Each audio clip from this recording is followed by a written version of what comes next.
Welcome to The Explainer, where we break down compelling stories from source texts. Today, we're diving into a really intense story about a prophecy that gets fulfilled with, well, furious speed.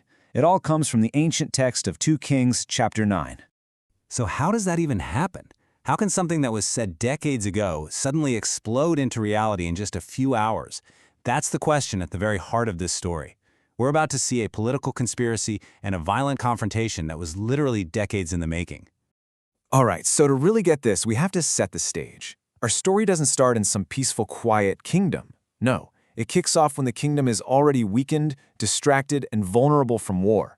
It's the perfect environment for a conspiracy. So you've got this perfect storm brewing. Israel's king, Joram, is trying to hold off an enemy attack. But get this, the king himself gets wounded and has to pull back from the front lines. This leaves the military stretched thin and the leadership totally divided. It's the perfect opportunity for someone ambitious, like a top commander named Jehu, to make a big move.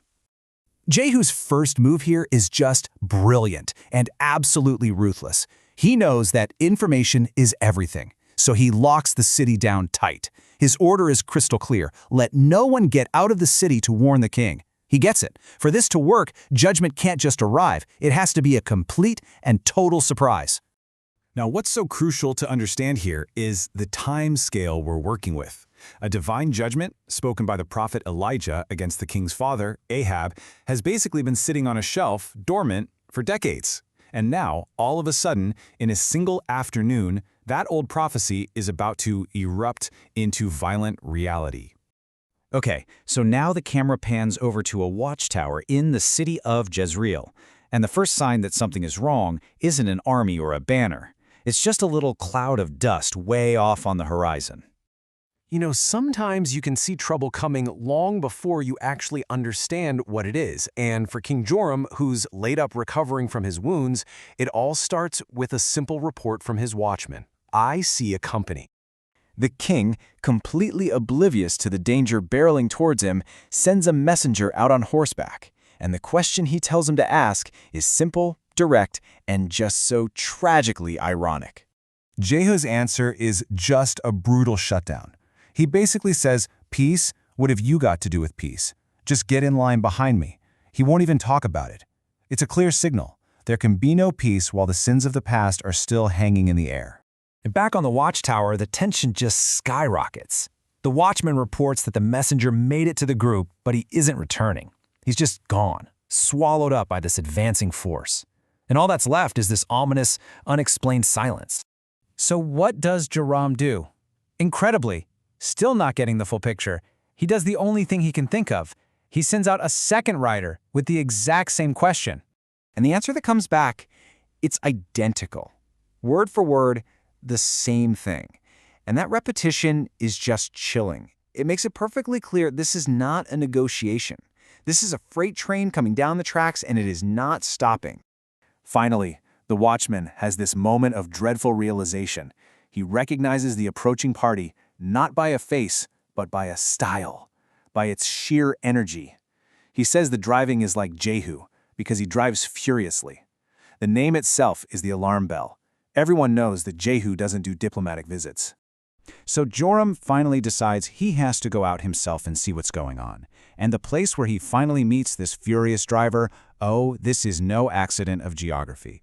It's a piece of land that is heavy with a very dark and very bloody history. And this is where the entire story just snaps into focus. Judgment doesn't just show up at the right time, it shows up at the exact physical location of the original crime. It's like the prophecy remembered the address. When Joram finally meets Jehu face-to-face and asks for the third time, "Is it peace?" Jehu's answer is an absolute explosion of truth. He just rips the mask off, exposing the deep moral rot at the very heart of the kingdom. And he pins it directly on Joram's mother, the infamous Queen Jezebel. In that instant, Joram understands everything. He screams out, "Treachery," and he wheels his chariot around to run. But it is far, far too late for that. And the judgment is just as swift as it is brutal. There's no hesitation. Jehu draws his bow with his full strength, and a single arrow ends the reign of Ahab's son. It strikes him between the shoulders, goes right through his heart, and he just collapses, dead in his chariot. But this isn't just some power grab, some political coup. No. Jehu immediately turns and frames his actions as the direct fulfillment of that prophecy from all those years ago. And get this is a bombshell. Jehu turns to his captain and says, "Remember?" He reminds the guy that they were both personally there riding behind Joram's father decades ago when the prophet Elijah first spoke this judgment. Jehu wasn't just told about the prophecy, he was an eyewitness to the verdict. And then Jehu actually recites the divine promise. He's quoting God's own words. He's making it clear that God sees and remembers the hidden crimes, the murder of not just Naboth, but his sons too, and had promised to deliver justice right there in that very field. And with this final chilling command, Joram's body is unceremoniously dumped onto that same piece of stolen land. It is the final gruesome punctuation mark, bringing that decades-old prophecy to its complete and literal fulfillment. So, what do we take away from this whole wild story? Well, it frames a violent coup not as random political treachery, but as the precise, unstoppable execution of a divine decree.